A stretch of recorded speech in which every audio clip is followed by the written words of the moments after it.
un podcast de Cooperativa.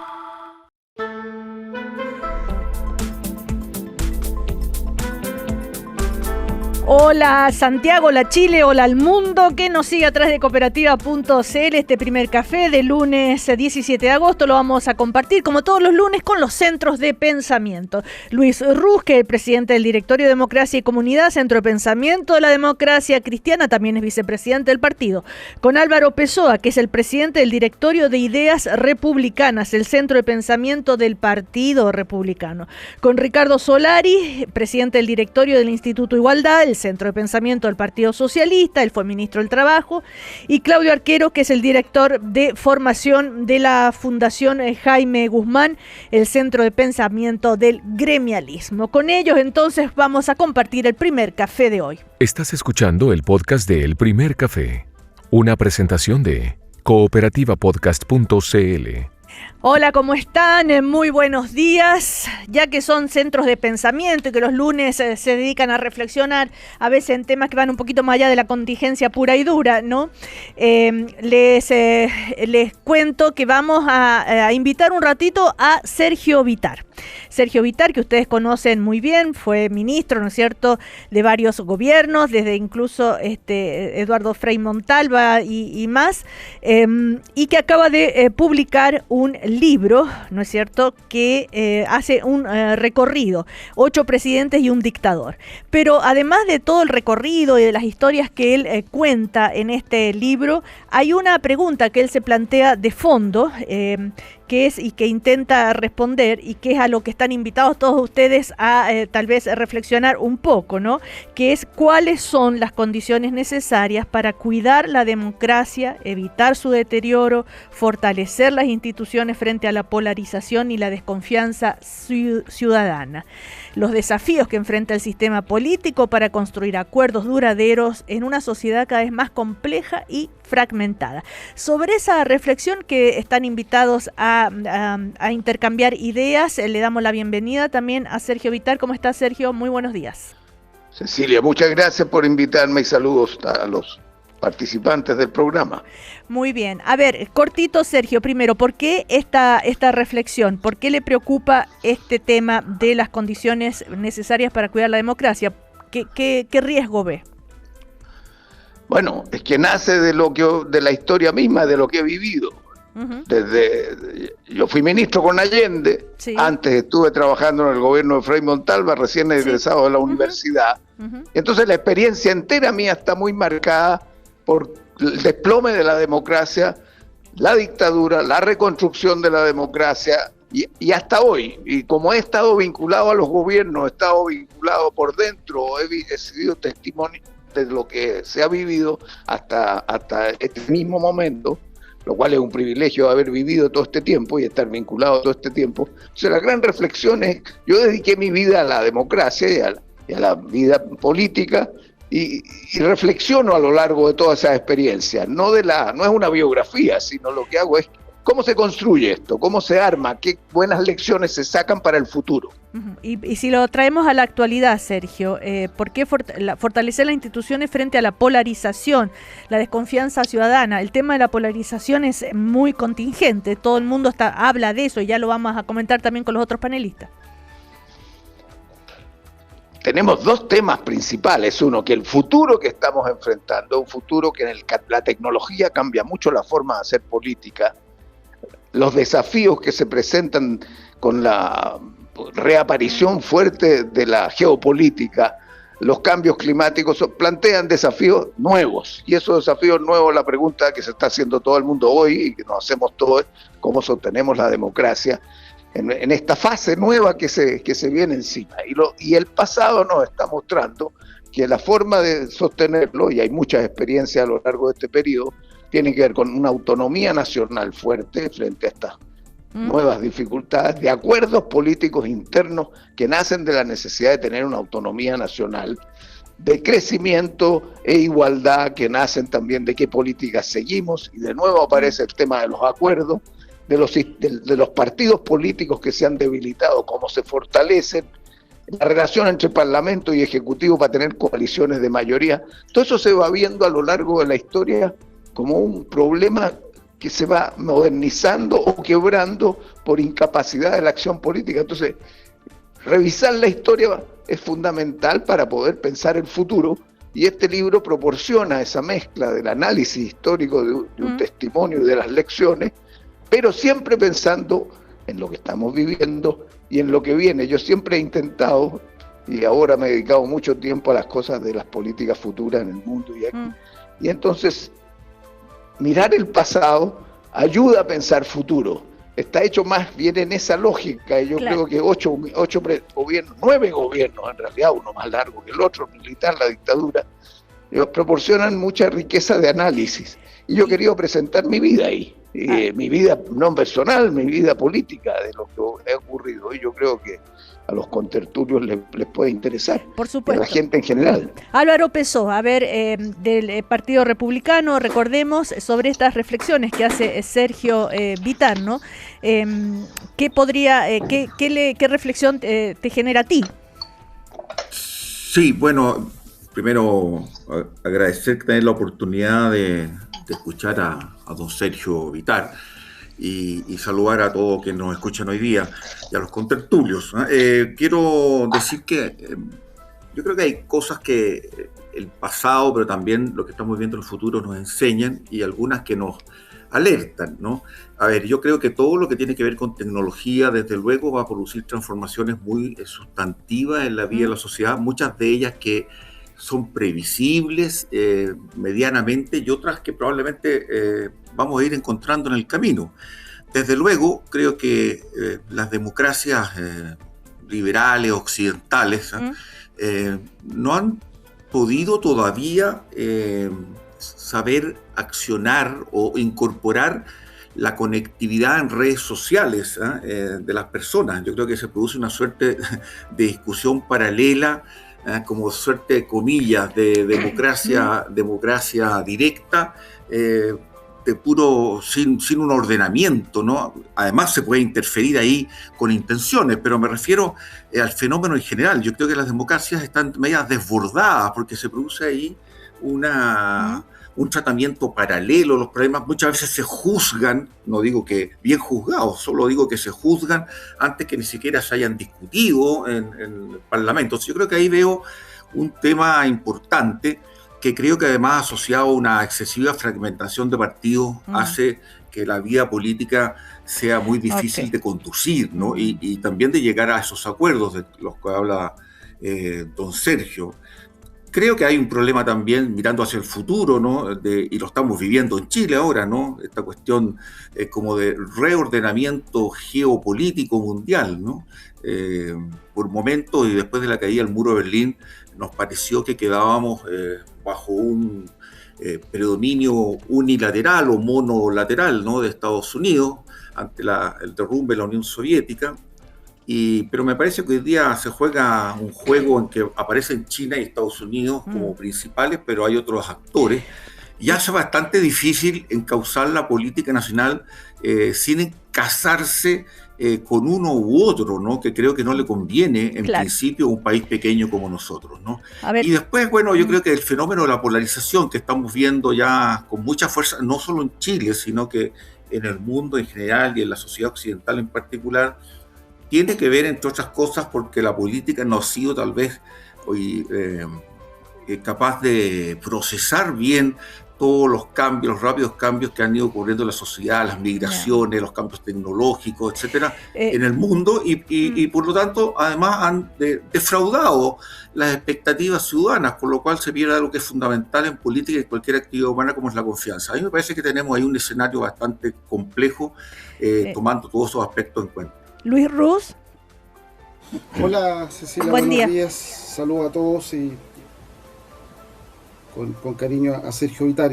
La verdad es que reflexionar en torno a estos temas, qué mejor que hacerlo en torno a la trayectoria de Sergio, que ha sido protagonista en las últimas décadas de la evolución política del país, con las luces y con las sombras. Sobre la democracia, dos comentarios muy puntuales. Creo que es un debate muy pertinente, y yo creo que hay que hacer dos cosas esencialmente para planteárselo también a Sergio. Cuidar lo obvio, lo clásico, lo tradicional que significa el Estado de Derecho, ¿verdad? Las elecciones libres y competitivas, las instituciones independientes y todos aquellos aspectos que permiten el funcionamiento de la democracia. Pero hay una segunda cuestión, que es la que probablemente Sergio explica con detalle en su texto, que tiene que ver con cómo en esta nueva época los gobiernos democráticos no están siendo eficaces para responder a las demandas y a las necesidades de una sociedad que es altamente compleja y muy diversa. Y ahí entra precisamente el riesgo que plantea la pregunta de usted, Cecilia, de cómo hacemos cómo enfrentamos la polarización.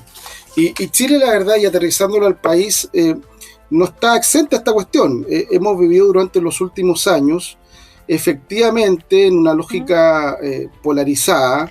Y esto, ¿qué es lo grave o qué es lo complejo para nuestra vida política? Es que se entiende la polarización como un proceso, ¿verdad?, que no solamente significa una diferencia ideológica, sino que también incorpora cuestiones afectivas entre los distintos sectores políticos. Es decir, ya no solo eres mi adversario político, sino que también empiezo a mirarte con cierto desdén, desprecio, incluso rabia. Entonces se genera un ambiente de cierta exclusión entre nosotros y contra ellos. Entonces, por lo tanto, creo que la discusión política de hoy día, en este punto en particular, en el proceso en que estamos viendo nosotros como país, creo que es central. Y esta reflexión que nos invita a Sergio Vitar creo que es súper pertinente, porque la polarización, en definitiva, transforma la diferencia política que es propia y consustancial al debate democrático, más bien en una fractura identitaria, lo que obviamente inhibe cualquier posibilidad de acuerdo y de pensar juntos el futuro. Sergio, la polarización ha existido también en otras épocas en la vida política chilena, en la vida social chilena, a veces con más intensidad que otras. Cortito, ¿qué solución hay a la polarización? Está, yo creo, muy acelerada, y cuando uno mira la historia lo ve, por la presencia de una tecnología que activa la relación, interconecta, claro, pero también fragmenta. Yo creo que hay un problema que nosotros no hemos analizado, cómo la tecnología está cambiando la forma de hacer política y ha debilitado a los partidos, y cómo tenemos que usar la tecnología de una manera que ayude a una esfera pública, que ayuda a mirar de distintas maneras. Pero el mensaje a los partidos políticos, a quienes están a cargo de esto, más allá de la ciudadanía que usa toda esta nueva tecnología, la responsabilidad de ustedes como protagonistas ¿no es cierto?, de la política misma. Bueno, yo diría dos cosas. Uno, tenemos que estar conscientes de que parte de nuestro comportamiento está determinado por la tecnología misma, y en general la miramos muy débil, como algo accesorio. Y cuando yo pienso que al asumir como senador, mi gran invención tecnológica fue que pude usar un fax, y veo que el 2007, cuando termina la Concertación, sale recién el iPhone, y luego viene lo que es ahora la inteligencia artificial a partir del año 2022 con los lenguajes. Entonces tú dices, bueno, ¿y eso cómo me altera? Entonces yo veo que los políticos no entendemos bien de qué manera eso incide en lo otro. Y segundo, hay que usar la tecnología para consensuar. Hay que usar también la relación presencial, el hecho que no nos veamos, no tenemos espacios de mirarnos los ojos y de conversar. Y tercero, que yo siempre he pensado que un político con coraje es el que busca consenso, el político menor es el que se atrinchera en las posiciones extremas o ideológicas. Yo creo que ese cambio cultural es clave también para hacer política en serio, en vista de la crisis internacional. O sea, si no nos ponemos de acuerdo y nos empiezan a imponer hasta el precio del cobre, yo quiero ver qué va a pasar con Chile. Claudio Arquero, de la Fundación Jaime Guzmán, recordemos. A ver, tu reflexión al respecto, y si le quieres preguntar algo a Sergio también, por supuesto. Bueno, yo primero que todo saludar a Sergio, felicitarlo por su libro. En alguna vez, quizás, no sé, quizás lo recordará o no, pero en alguna vez compartimos panel en radio y bueno, siempre importa y son bienvenidas este tipo de reflexiones. Así que felicitaciones, Sergio. Miren, yo creo que nuestras democracias, como de algún modo decía Álvaro, yo creo que tienen un problema, ¿no? El problema de la velocidad con la que se está haciendo política, el problema de la polarización, ¿verdad? Y cómo a ello contribuyen también las diferentes tecnologías, donde cada uno se vuelve en un actor público con un lenguaje, digamos, que no colaboran. Yo creo que desde esa perspectiva, yo lo que podría nomás agregar o tratar de aportar como reflexiones que si seguimos mirando todo lo que nos ocurre, básicamente desde el principio, si usted quiere, de la eficiencia, yo creo que la posibilidad de la reflexión respecto de lo que le ocurre a nuestras democracias no va a ser completo, ¿sí? Nosotros, ¿por qué? Porque las reflexiones, estoy pensando en el pensamiento humanista, ¿sí? En la disciplina humanista, que también es un tema contingente, ha sido contingente esta última semana, ¿no? Es decir, la pregunta por el sentido, por el rol del ser humano, porque las tecnologías hoy día con la inteligencia artificial, ¿no?, pretenden volvernos horizontales a ellas también. Va a haber un conato, lo ha dicho las diferentes, lo han dicho compañías, ¿no? Que básicamente puede haber un crecimiento propio de la inteligencia artificial, y eso nos pone en un lugar, si usted quiere, incluso poshumanista. ¿Qué es lo que yo creo? Yo creo que nuestro problema es un problema de convivencia. Voy ahora a nuestro país. Y eso es similar o es lo mismo decir que tenemos un problema deficitario en la experiencia común. Para ello, las humanidades, el pensamiento político que viene también de los actores, de personas que han sido fundamentales para el país, como el caso de Sergio, son fundamentales. Chile requiere instituciones sólidas, a mi juicio, estabilidad constitucional. Tenemos un problema de cultura política, a mi juicio, para efecto de la polarización, pero también un problema del sistema político. ¿Qué es lo que reflejan ambos? Esas diferencias que se expresan en polarización, en lenguaje, en fin, que nosotros perdimos un norte como país en común, y eso implica y se expresa también en un problema, insisto, de convivencia, que es lo que nos falta. Claro. Y yo agregaría como última reflexión, solo agregar, no digo sea lo único, lo último, porque no he leído el libro de Sergio, pero sus premisas las comparto, es que nos faltan criterios para efectos de convertir el discurso político en un discurso de credibilidad, que le haga sentido a la gente, ¿sí? Y yo creo que en ese sentido el libro, la reflexión y lo que he escuchado es un aporte. Ahora, si no se ponen de acuerdo a propósito del valor de la historia que dice Sergio Vitar, recorrer la historia, lo que uno aprende, cuando ustedes hablan de polarización en la actualidad, pero por Dios que hay polarización cuando se empieza a revisar el pasado. No hay ningún acuerdo a veces respecto a ciertos periodos de la vida política chilena. Ricardo Solari. Sí, bueno, nosotros tenemos un problema de... Mira, yo te quiero, en primer lugar, saludar a Sergio, decir que me pone muy contento tener la posibilidad de vivir la experiencia de ese libro y luego conversarlo con él. Hemos participado en demasiadas actividades juntos y él ha sido siempre una persona muy inspiradora y constructiva. Ahora, yo además quiero decir que estoy bastante de acuerdo en general con los comentarios que se han hecho, ¿no? Creo que aquí uno puede distribuir estas temáticas en dos. Uno, la necesidad que la democracia sea satisfactoria para los ciudadanos, satisfactoria como experiencia de resultados, que vivan en ciudades más seguras, que vivan en sociedades con más bienestar, y por otro lado, que la política funcione de un modo tal que las personas entiendan que quienes están en ella la están representando muy cabalmente y no están simplemente haciendo uso de un privilegio para beneficio propio.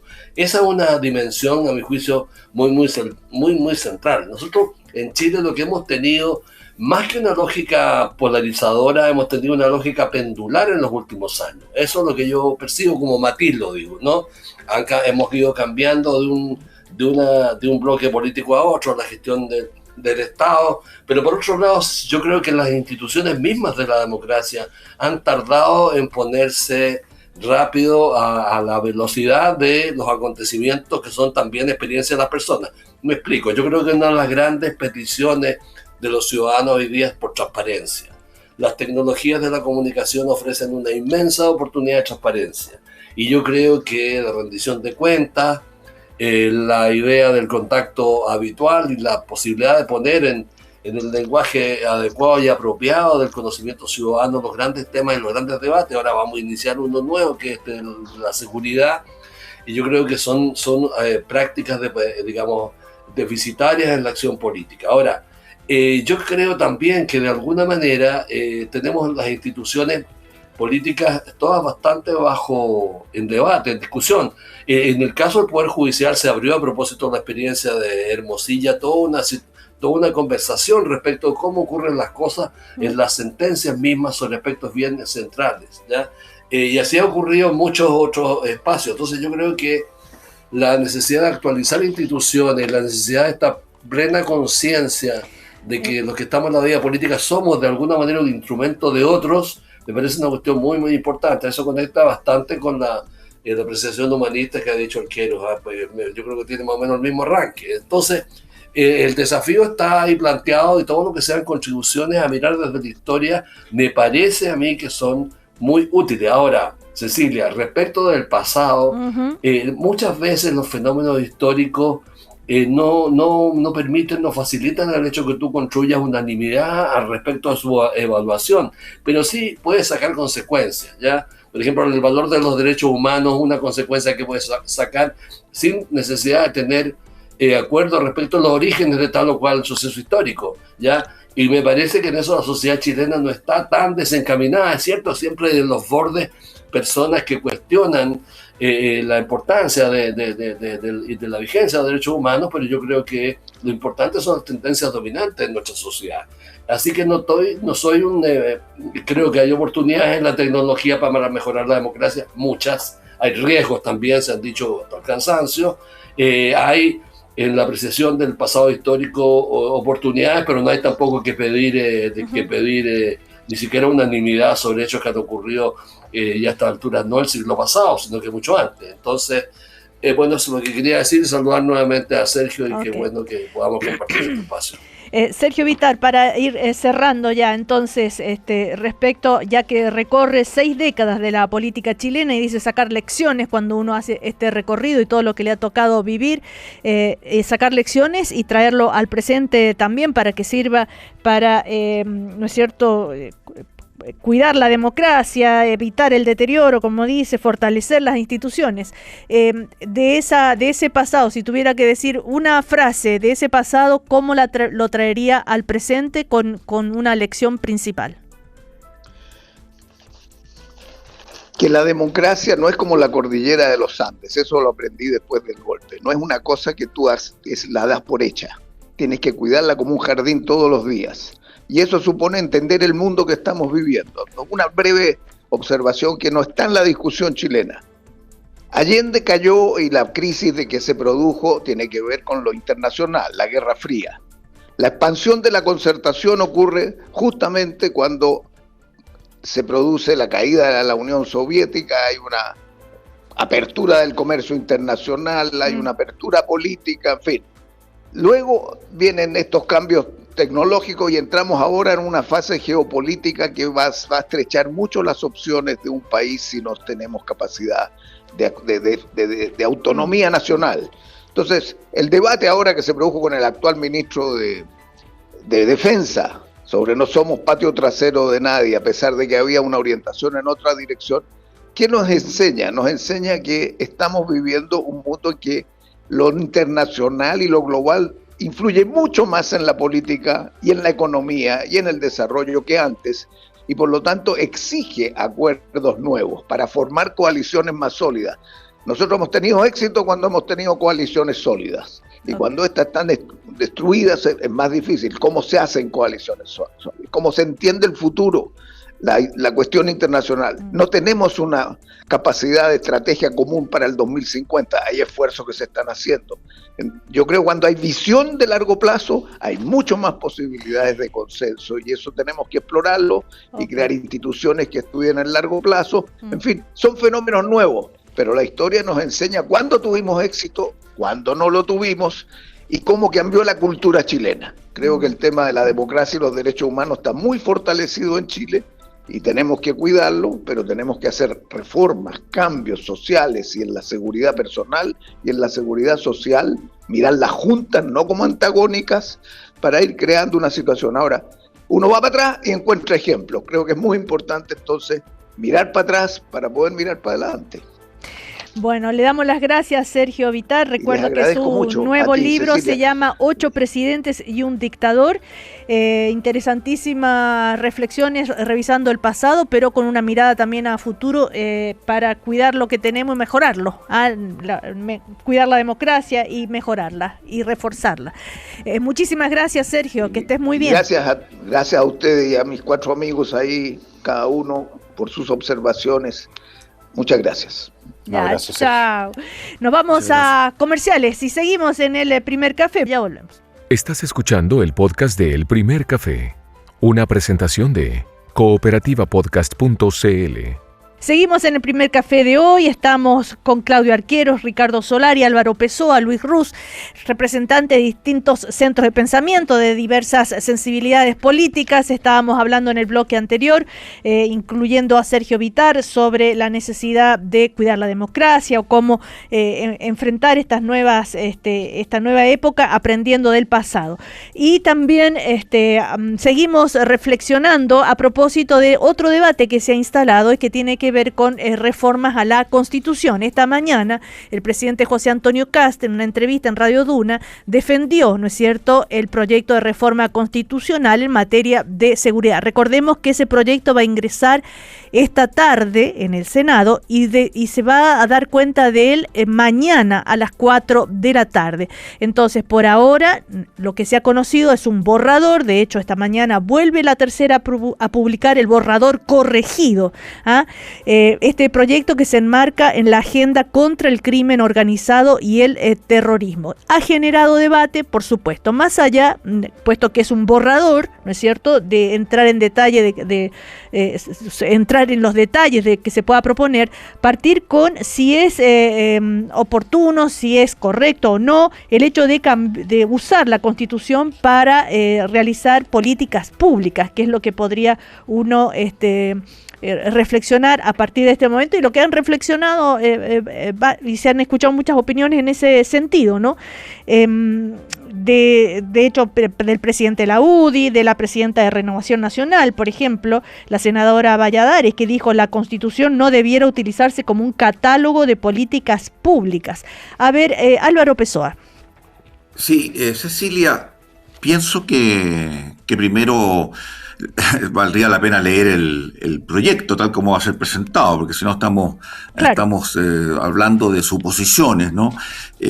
Yo creo que la Constitución se ha modificado muchas veces, ¿no? Es decir, parcialmente, ¿no? El otro día leía que creo que la actual Constitución vigente tiene 190 o algún número parecido de cambios, modificaciones. O sea que escandalizarse porque se pueda necesitar modificar la Constitución a mí no me parece. Otra cosa es que se la mal utilice o que se la modifique por alguna razón que no tiene valor o sentido. En eso yo estaría de acuerdo.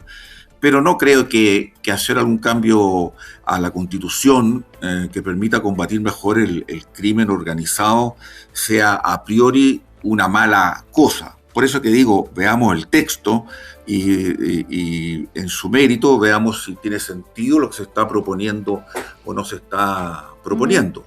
Yo creo que todos esos detalles se van a, bueno, o puede que no sean detalles, todos esos puntos de desencuentro que potencialmente puede haber, se van a discutir en las cámaras y finalmente va a salir lo que el grueso de las fuerzas políticas concuerden, ¿no? Claro. Lo que no me cabe ninguna duda es que se requiere hacer y tomar medidas significativas y distintas a lo que se viene haciendo, porque lo que viene haciendo viene fracasando, para jugar un poco con las palabras, y creo que hay que hacer cosas distintas y tener una mano más dura, amparada en la ley, y que además no me cabe duda que va a ser aprobado con márgenes más amplios que lo fue la reforma económica, ¿no? Entonces, yo creo que no hay ninguna duda que hay que hacer cambios importantes, que no encuentro un dislate a priori proponer alguna reforma constitucional, pero veámoslo en su mérito, ¿no? Si no, seguimos operando de lo que dicen del borrador que leyeron. Yo, por desgracia, Cecilia, ministro de Seguridad, no pude ver hoy día, ver hoy día la tercera, el último la corrección del borrador. Bueno, pero el presidente Kast siguió insistiendo que es un borrador. De todas maneras, defendió, ¿no es cierto?, el principio de reformar la Constitución para tener herramientas para el combate al crimen organizado. Pero el tema de fondo es, a ver, como el presidente de la UDI, que dice Guillermo Ramírez, en las condiciones actuales la UDI no puede apoyar las reformas constitucionales de seguridad porque dañan la institucionalidad. A ver, Luis Ruz. A ver, jamás pensé que iba a decir esto, pero estoy de acuerdo con el presidente de la UDI, Claudio Arqueros. en este punto. Por fin la democracia cristiana, por fin la democracia cristiana. A ver, yo creo que la advertencia que hace Guillermo Ramírez tiene lógica, y a propósito de lo que hablábamos en la primera parte del programa con Sergio Vitar, cómo las democracias se van afectando, y una de las razones o de las maneras en que se afectan las democracias precisamente es cuando las instituciones comienzan a ser utilizadas para fines muy específicos del día a día de la política, y creo que este es un caso, es un ejemplo. Yo estoy de acuerdo con la idea en que obviamente hay cuestiones de la Constitución que se pueden revisar, si la Constitución es un instrumento, ¿verdad?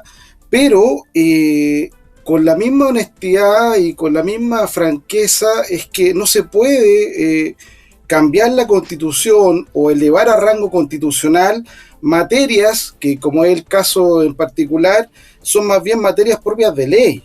Esto yo creo que no se puede tener una constitución con una cantidad de decálogos que son propias de leyes orgánicas constitucionales o de leyes específicas sobre las materias que queremos ordenar. Y esto por la siguiente razón, porque primero la constitución no puede ser una herramienta práctica de la implementación de todas las medidas de un gobierno. Eso no es así, imagínense lo que sería. Y por lo tanto, yo creo que con esta actitud del gobierno en particular, se entra a instrumentalizar la Constitución. Entonces se trata la norma fundamental que nos hemos dado como un obstáculo para la gestión en circunstancias que esa no es la función propia de la misma Carta Magna, ¿verdad? Entonces, acá yo creo que el gobierno está invirtiendo el orden de las cosas. No es posible que una política, por más importante y necesaria que sea, termine por provocar un cambio constitucional para su implementación. Eso no parece razonable, es más bien al revés. La política a implementar, la política pública o lo que sea, digamos, se tiene que sujetar a la Constitución y no hacerlo a la inversa. Uh-huh. A ver, Claudio Arqueros. A ver, Cecilia, yo creo que efectivamente, en abstracto, el bien común requiere una actualización constante en virtud de los tiempos, y tomando las palabras que decía el presidente de la UDI, si hay que incluir algunas nuevas cosas como estado de excepción, bueno, uno podría entender ciertas cuestiones, ciertas razones como aquella, pero esto lo digo como abstracto, ¿no? Porque en abstracto lo que decía lo importante, ¿no? Las constituciones son instrumentos. Dicho eso, yo creo que aunque parezca repetitivo, es muy importante. Todavía no conocemos el texto, y lo que ha circulado es un borrador sí, del que yo, incluso el mismo ministro Chomalí, el mismo ministro Arrau respondía respecto de las aprehensiones a la ministra Chomalí como argumento que ella desconocía el texto, el texto. Pero el presidente de la República esta mañana insistía en que es un borrador, pero de todas maneras se trata del principio, ¿no? Porque el presidente defiende que se tenga que reformar la Constitución en materia de seguridad. Bueno, yo en abstracto lo que acabo de decir como resguardo, ¿no? Voy a responder ahora aquello y teniendo en claro, insisto, que no está el texto sobre el cual nosotros podamos discutir. Habría que tenerlo. El punto es que lo que está en discusión es si se abre o no nuevamente un debate constitucional, ¿verdad? Y lo primero que yo diría como razones es que efectivamente Chile acaba de salir de un proceso, hay razones factuales. Chile acaba de salir de un proceso que tuvo dos proyectos, ¿no? Dos proyectos y los cuales fueron rechazados. Yo creo que la ciudadanía lo que está pidiendo más bien son soluciones efectivas y que van en el ámbito de la gestión, y yo creo que el gobierno ha hecho un buen trabajo al respecto. Se ha reducido la migración de ilegal, está bajando la delincuencia, el principio de autoridad está en un camino de restituirse, pero desde el punto de vista abstracto y de principios, ¿no? El no abrir el tema constitucional, yo lo comparto, me parece que está bien, más allá de que las decisiones de los partidos son propias de ellos, pero lo que ha dicho, me hace sentido lo que dice el presidente de la UDI. ¿Por qué? Porque no establecer excepciones a los principios constitucionales es absolutamente sano. Que las constituciones son nuestra norma principal de organización del Estado, de convivencia, ¿no? Que establece los bordes entre el Estado y las personas, ¿no? Y en ese sentido, dado que rige nuestra convivencia, es clave, es muy clave la estabilidad. Y en virtud de las razones factuales que yo acabo de dar, que venimos saliendo, todo lo que generó, me hace total sentido. Concluyo con esto. Yo creo que la discusión, a mi juicio, la discusión parlamentaria debe estar más bien en el plano de los proyectos de ley y no de la Constitución. Hacerse cargo de la gestión, en fin, es bastante importante, porque abrir la discusión a normas excepcionales debilita, estoy de acuerdo con eso, debilita, abre la posibilidad que de otro lado, en otro gobierno, nos saltemos precisamente las normas, los principios generales de la Constitución en forma excepcional para terminar en cuestiones como las que acabamos de pasar y las mismas que citaba el presidente de la UDI. Por ejemplo, los retiros. Y si desde el punto de vista argumental eso generó rechazo por parte de las diferentes derechas, ¿no? En su grueso, en fin, porque hubo excepción al momento de votar, ¿no? A mí me hace sentido que eso esté en la mesa ahora, al momento de la reflexión. Ricardo Solari. Y la deliberación. Mira, 4 cosas. Primero, hay una regla, yo diría que una cierta regla establecida ya a estas alturas, de que mientras más abultadas son las constituciones, más subdesarrollados son los países. Es decir, aquellos que buscan en los textos constitucionales las soluciones a los distintos problemas que en su evolución van teniendo en la redacción de un texto y satisfacer por esa vía, ya no entro todavía en la conflictividad que esto implica, ¿no? Es una señal de gran debilidad, ¿ya? Significa que tú no puedes hacer con la gestión política lo suficiente, que es coordinación de las policías, que es las políticas de prevención, etcétera, lo necesario, ¿no? La política carcelaria, lo que tú tienes que hacer para resolver o avanzar en los temas de enfrentar la inseguridad ciudadana, la delincuencia, el crimen organizado. Entonces, a mí me parece, en segundo lugar, que esto está pensado y diseñado más bien en una lógica, volvemos al tema del primer capítulo con Sergio Vital, una lógica de generar una polarización, de hacer un debate que en lo posible divida a la oposición y le genere una derrota, independientemente que no cambie nada en relación con los crímenes, con la delincuencia y con la inseguridad. En tercer lugar, volviendo a cosa que ya mencioné, yo no veo en la conversación que está abierta ahora y me preocupa muchísimo, desde el punto de vista de las humanidades que han sido citadas acá, ninguna línea sustantiva sobre prevención, ¿ya? Ni respecto al combate al consumo de drogas, ni al combate de la deserción escolar, que son grandes terrenos que abonan la extensión y la profundización de la criminalidad. Y por último, también decir que hay que poner un límite, un borde como conceptual, en el sentido de cuánto importancia tiene la performance comunicacional, la espectacularidad respecto de los contenidos de la política que hacemos.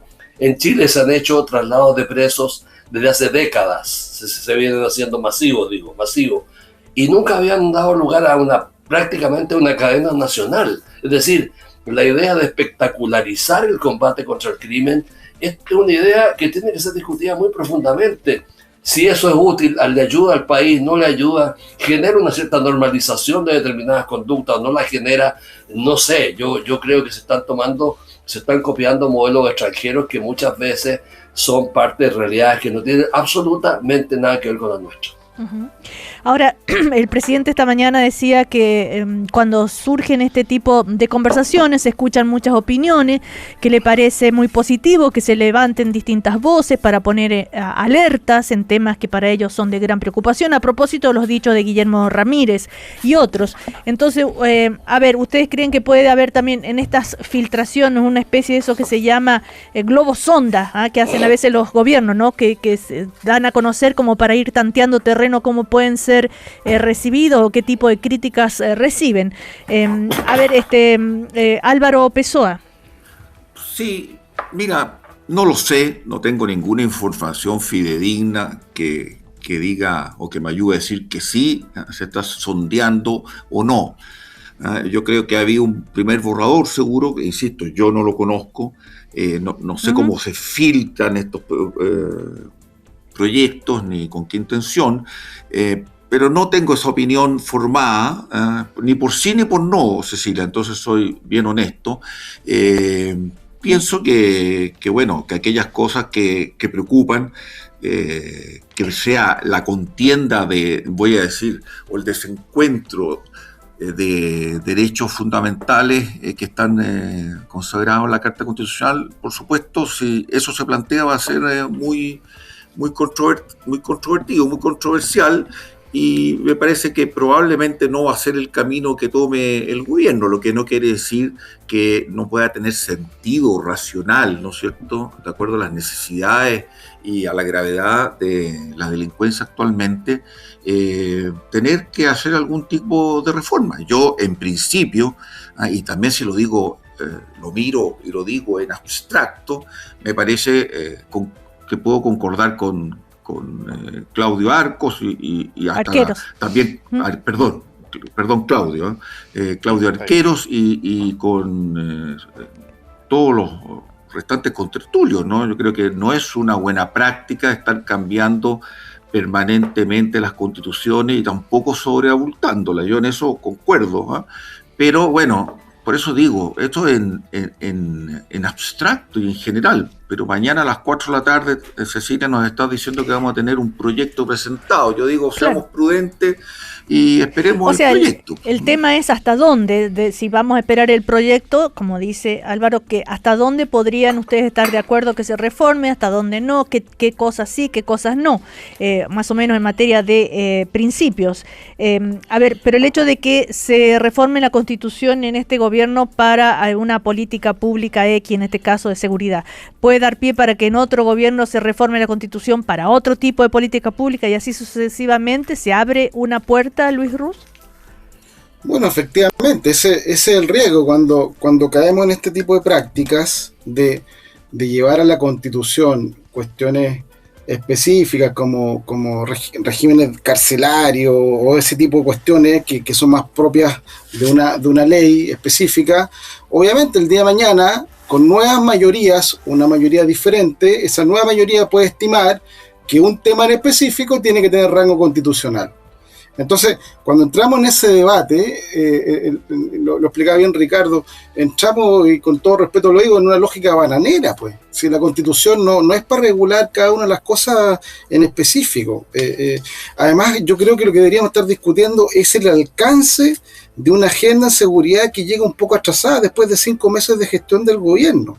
Y además una agenda que tiene algunos elementos incompletos, como lo que tiene que ver con el ámbito financiero patrimonial para perseguir el crimen organizado, porque, por ejemplo, no está el secreto bancario, que me imagino estaremos de acuerdo que es una herramienta que permite precisamente perseguir las organizaciones criminales de este tipo, que tienen mucha fuerza y que tienen mucha capacidad en distintos planos. Entonces, creo que esa es la discusión de fondo, y cuando el gobierno opta por poner una puesta en escena, un show mediático, ¿verdad?, del traslado de reos, qué sé yo, está bien, pero eso no va a significar, más allá del pantallazo, una cuestión de mayor alcance para una política que, insisto, tiene que ser una lógica de una política de Estado. Si uno revisa el listado de proyectos que incorporó el gobierno en la denominada COT, hay muchos proyectos que vienen del gobierno anterior, ¿verdad? Y de esos gobiernos, y está bien que así sea, porque significa que tenemos una lógica de secuencia de mejorar las cosas que hemos ido aprobando, cuestiones que son súper relevantes. Y además el gobierno incorpora medidas nuevas. Entonces creo que la discusión, Cecilia, debería estar en ese punto, y cómo implementamos rápido una agenda que nos interprete política y de gestión a todos. Eso va a ser más eficaz el rol del Estado en materia de seguridad. Uh-huh. A ver, Claudio Arqueros.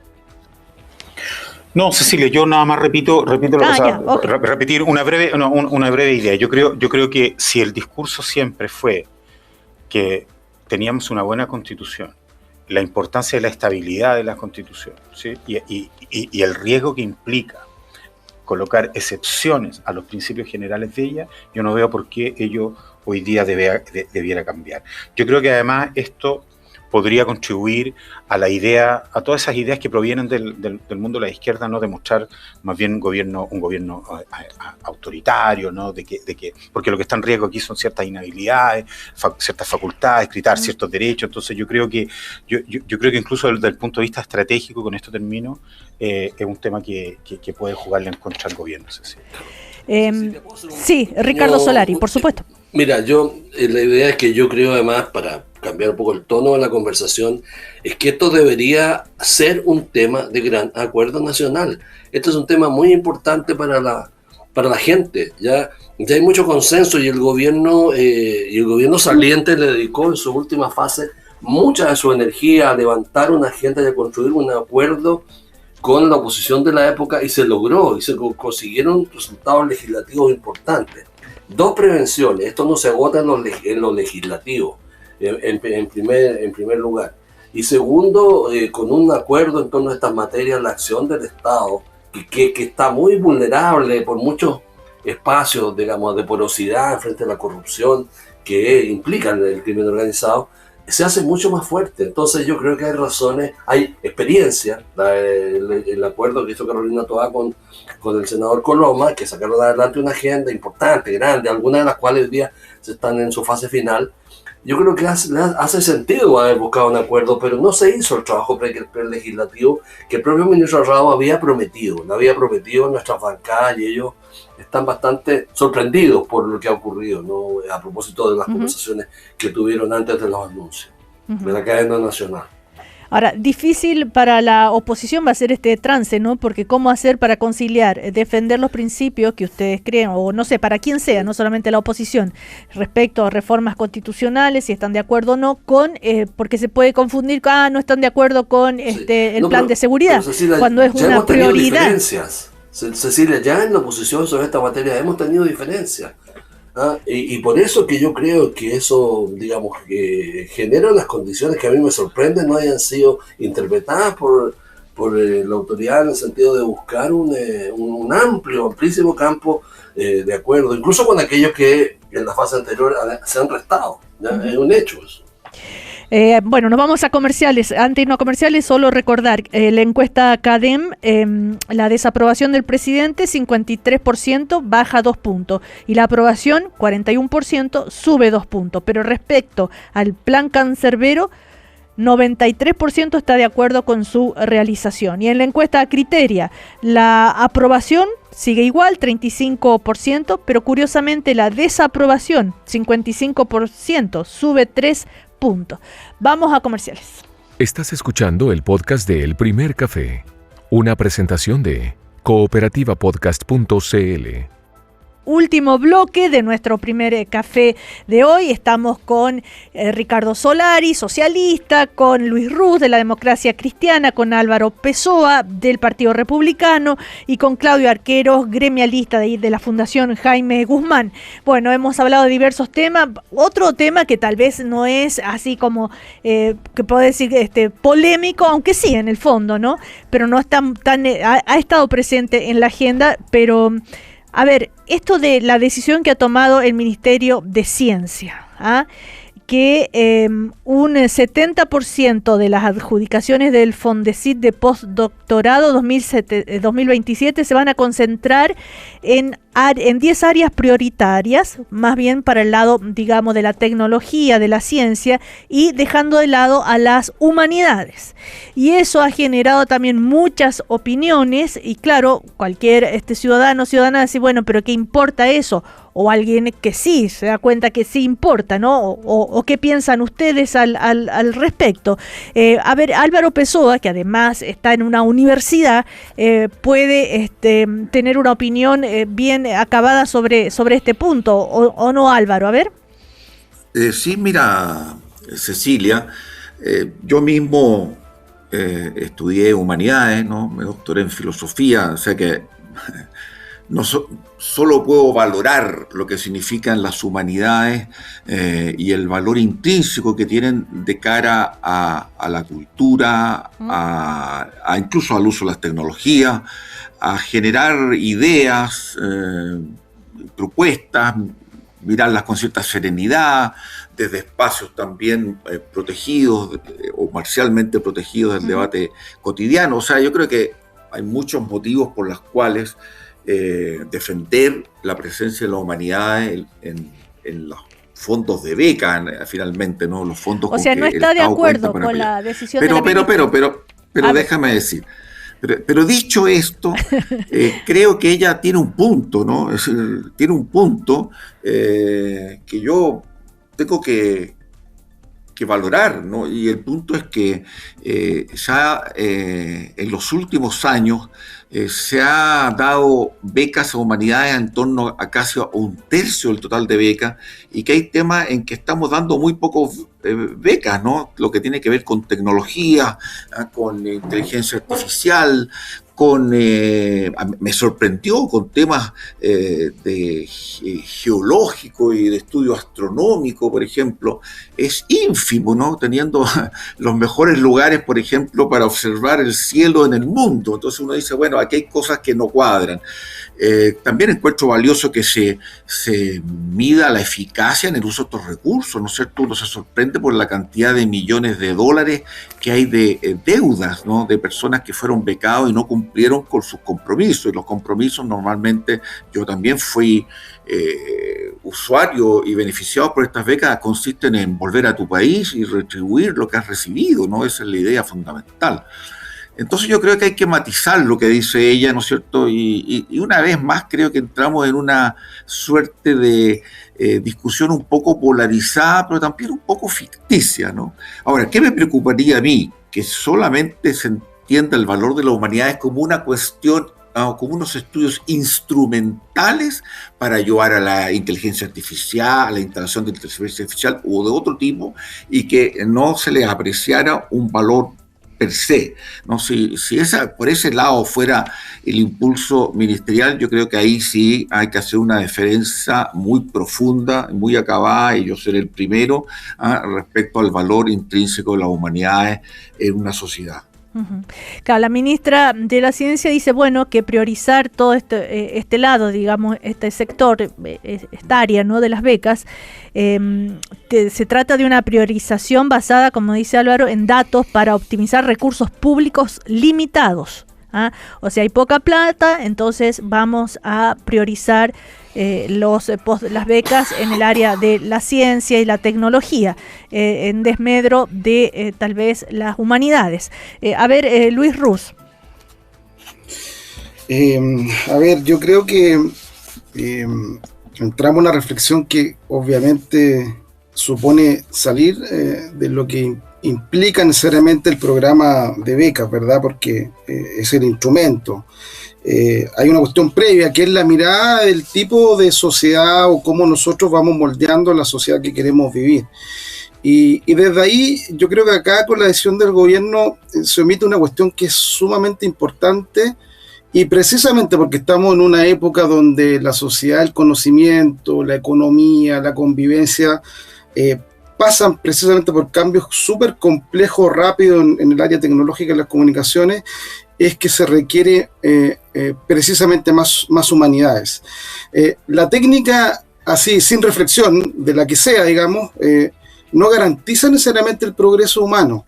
De hecho, lo que estamos viendo y las observaciones en torno al desarrollo precisamente de la inteligencia artificial y los efectos que puede tener, no solamente lo bueno, sino que también los negativos, es una cuestión que a todos nosotros nos debería importar. Entonces acá, cuando un país deja de financiar, o las señales que deja en un segundo plano la investigación en lo que tiene que ver con su lengua, con su historia, con su memoria, con su cultura, etcétera, etcétera, no necesariamente está ahorrando recursos. Más bien uno podría pensar que se queda sin el sustrato inmaterial que le da vida a la nación chilena y a la sociedad en su conjunto. Entonces, en una sociedad donde la desinformación, donde el terreno, digamos, de que se disputa tiene que ver con aquellos que pueden comprender el cambio, precisamente quitar capacidad en esa dimensión no parece una buena decisión. Aquí hay mucho de filosofía, obviamente, de ciencia política cruzando estos temas, que yo quiero mencionar. Creo que la Hannah Arendt lo explicaba muy bien. La política no es solo administración, y creo que el gobierno en este punto solo está actuando con una lógica meramente administrativa. la política es mucho más compleja, es acción entre las personas que discuten, que hablan, que también tienen un sentido en un lugar común. Entonces, creo que la señal que da el gobierno, Cecilia, es muy preocupante, más allá de lo que uno pueda revisar el programa, el costo, el financiamiento, esa es otra discusión, pero la señal gruesa, la relevante, es un poco triste, para decirlo de alguna manera.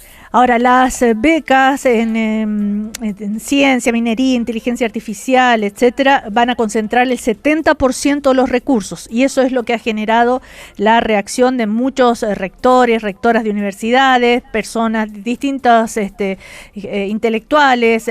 Leí ayer algo a Lucía, ayer o anteayer, a Lucía Santa Cruz, ¿no?, que decía que justamente que las fronteras entre la ciencia y el humanismo son cada vez más difusas, y que justamente a propósito de la inteligencia artificial se va a requerir cultivar con mayor potencia precisamente aquellas habilidades intelectuales, creativas, esencialmente humanas, para tener la capacidad de reflexionar críticamente ante el exceso de información que nos inunda. A ver, Claudio Arqueros. A ver, Cecilia, dos cosas. Yo creo que en lo general siempre está bien revisar para estos efectos los criterios que se entregan en materia del mérito científico para la investigación, es decir, los procedimientos de otorgamiento, el estándar que se va a exigir para cada uno de los proyectos, ¿verdad? Pero me parece que si se establece más bien áreas prioritarias, ¿no?, que tienen que ver con la prioridad, con materia industrial, con ciencias que no son las sociales, si usted quiere, ni las humanidades, que podrían llegar por definición hasta el 70%, ¿no? Lo que se transmite como señal es básicamente una especie de separación, de discriminación per se para efecto de lo que es la necesidad de las disciplinas para los objetivos del país, para la importancia y para de nuestras sociedades, en fin, ¿no? Se genera una separación de relevancia per se. Esa es la señal, al menos, que yo leo que me parece preocupante al entero. ¿Por qué digo esto? Porque hoy día necesitamos, como pocas veces, ¿no?, como ya se ha dicho, ¿no?, comprender desde el punto de vista reflexivo, que es más lento probablemente. Heidegger lo señalaba, ¿no?, la diferenciación entre el pensamiento reflexivo, el pensamiento calculador, ¿no?, donde las preguntas del pensamiento reflexivo per se son más lentas, ¿no?, pero que son fundamentales para efecto comprender el sentido, las causas y los fines de las cosas. Y hoy día que estamos en un momento en donde la tecnología nos tensiona a la forma no solamente de relacionarnos, Cecilia, sino que de comprendernos. Esto va a generar un cambio, lo han dicho diferentes rectores de universidades, sí, en la forma incluso en que se va a entregar el conocimiento en las universidades, ¿no? Va a replantear el rol del académico, el rol del profesional. Las preguntas de las humanidades respecto del sentido es fundamental. Para ofrecer también límites a las tecnologías, pero si nosotros hoy día estamos pensando básicamente cómo ponernos de acuerdo a propósito de lo que decía Ricardo Solari hace un momento atrás, por ejemplo, un gran acuerdo en seguridad, es decir, pensar en el norte del país, lo que ha estado, ese criterio común, esa narrativa común que ha estado ausente en nuestra democracia el último tiempo. Para eso también son importantes la reflexión, el aporte que hacen las humanidades, pero sobre todo, y con esto culmino mi reflexión en esta parte, si tenemos un problema que va más allá de las razones materiales para aquello que el gobierno lo ha señalado como central, ¿no?, cuál es el plan Chile Renace, es decir, hacerse cargo de la baja natalidad en Chile, pues bien, si eso es un problema cultural que tiene que ver también con el cambio en temas axiológicos y por tanto de cómo las personas se relacionan en su idea de tener hijos, ¿no?, con un otro, en el aspecto de la dimensión relacional, la estabilidad de la relación, las humanidades vuelven a ser súper importantes. Y en un aspecto específico, con esto termino, a mí me parece que el efecto de poner límites, ¿no?, ciertas condiciones para efectos de lo que son la residencia definitiva en las investigaciones, supone un problema, ¿no? La investigación no tiene nacionalización, Cecilia. Las relaciones entre investigadores no tiene tampoco nacionalización ni residencia. Por el contrario, eso nutre el trabajo de las universidades, ¿no? Se nutren de la investigación, de las relaciones entre investigadores. Piense, con esto termino, la cantidad de gente de diferentes países que integran las mejores universidades en Estados Unidos, o que precisamente uno de los padres de los fundadores de la Universidad de Chile fuera Andrés Bello. Entonces, estas cuestiones abren un debate en el que yo veo una sola cuestión positiva en esto, que finalmente permiten a la humanidad mostrarle al gobierno, mostrarle a la sociedad lo importantes que son volver a posicionarse precisamente en el debate reflexivo en cosas fundamentales que son para el país. Y otro, y otro punto más, ahí voy, otro punto más, solo le agrego que también se tiene pensado, ¿no es cierto?, priorizar a las personas chilenas en las becas, en desmedro, no en desmedro, digamos, en prioridad frente a los extranjeros, que también ha generado debate, dice, pero perdón, si las personas que vienen de otros países aportan muchísimo también a la ciencia en Chile y a todo, a la investigación. Sí, Álvaro Pessoa, quería decir algo. Sí, y después vamos con Ricardo Solari, por favor. Sí, no, respecto a lo último que dijiste, yo creo que la asignación de los recursos tiene que ser siempre por mérito, más que por nacionalidades o todo. Yo creo que ahí hay un punto que podría revisarse desde luego. Pero sobre la cuestión mayor, a ver, yo escucho a mis dos contertulios que hablaron después que de mí y solo puedo estar de acuerdo con ellos, ¿no? Es decir, yo creo que es un suicidio un país sin humanidades, pero quiero decir que esta cuestión de las becas hay que mirarla en un contexto mucho mayor. Yo los invito a ellos a que vean qué porcentaje asignan las universidades chilenas, públicas y privadas, a las humanidades de sus recursos, y se quedarían asombrados de lo escaso que es. Los invito a ver las cifras de doctorandos, algunos de ellos en muy prestigiosas universidades en el área de las humanidades, que vuelven a Chile y no encuentran el trabajo y tienen que estar corriendo y haciendo, para poder subsanar esa situación, pluriempleo, ¿no? Dando clases en una universidad, corriendo a otra, con lo cual además les queda muy poco tiempo para seguir investigando porque tienen que ganarse la vida dando clases. Y entonces creo, Cecilia, lo que quiero decir con esto, ¿perdón? Hay que relevarlas más, estamos de acuerdo, entonces no es excluyente lo que estamos diciendo. Pero creo entonces, y evaluar los proyectos de su mérito, en eso estamos plenamente de acuerdo. Eso estoy completamente, pero estoy diciendo, tenemos que mirarlo mucho más en conjunto. O sea, si estamos mandando a gente para que dé vuelta por las calles como cesante ilustrado, algo que está mal. Y yo creo que es mucho más amplio el problema que la asignación de becas. Y por eso mismo pienso que la ministra tiene un punto, ¿no? Dice aquí, mira, estamos sacando a estudiar gente que después no tiene ni a dónde trabajar. Entonces, sí, pero la ministra se está refiriendo, Álvaro, muy breve. Esto no es para temas de formación inicial, que yo estoy de acuerdo. De a uno. Estoy pensando... Claudio, cortito. Ella está pensando, ella a lo que se refería a investigación postdoctoral, y eso no es formación inicial. Sin perjuicio que yo comparto la profundidad que tú le has dado, digamos, a la oportunidad de pensar las humanidades más allá del proyecto mismo. Yo creo que eso es lo más importante, que podemos tener una discusión mucho más amplia. Yo creo que nos estamos quedando con un tema muy puntual en un tema que es mucho mayor, mucho mayor que el que estamos. Ricardo Solari. Sí, mira, bastante en coincidencia con lo que han dicho todos los colegas de panel acá. Además, Cecilia ha conseguido que se haya citado en esta mañana a Heidegger y a la profesora Ana Haren, ya, lo que no es poco, en tu radio, ¿ya? Así son para no quedar tan atrás, por Ricardo. Sí. Y bueno, y decir que la necesidad de que la sociedad chilena reflexione sobre sí misma es totalmente clave. Solo menciono dos temas, el tema de la transición sociodemográfica y el segundo tema, el tema de las migraciones, que han transformado muy profundamente nuestra sociedad. Hay que reflexionar sobre... Ahora, lo que ocurre aquí hay un punto que a mí es el que me complica, ¿no?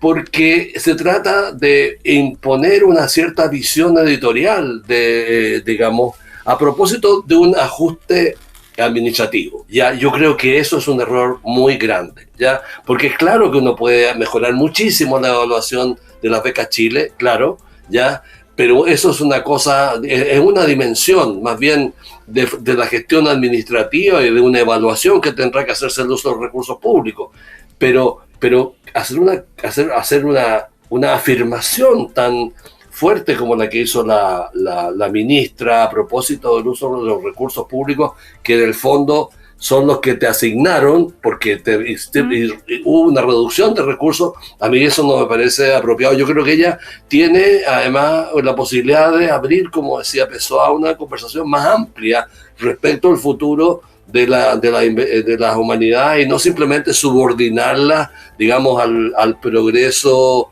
entre comillas, técnico o material, ¿no? Porque eso es un problema, es un error muy grande. Si no, imagínate cómo terminamos en un estallido social, ¿ya? O sea, si esta sociedad no es capaz de reflexionar sobre sí misma, sobre su propia cohesión, va a tener muchas dificultades, ¿no? Y eso no tiene nada que ver con... puede acelerarse con la introducción de la inteligencia artificial, pero no corren en caminos paralelos, sino que son parte de una misma conversación. Así que yo, como mis tres colegas acá, soy también muy pro humanidad, y me parece que esto habría que conversarlo más y con bastante tranquilidad, no sin el apremio del presupuesto de la nación, simplemente. Bueno, pero esa decisión está tomada respecto al presupuesto. Vamos a ver cómo se discute. Hay una ley de presupuesto, Cecilia, y ahí se discuten todas estas cosas. Claro, así es. Luis Ruz, Álvaro Pessoa, Ricardo Solari, Claudio Arqueros, muchísimas gracias por pensar hoy en el primer café. Que estén muy bien. Hasta la próxima. Muchas gracias. Chao. Buena semana. Muchas gracias, Cecilia. Chao. Buena semana. Chao. Aquí termina el podcast de El Primer Café. Lo escuchas en vivo de lunes a viernes desde las 9 de la mañana y todos los días en cooperativapodcast.cl.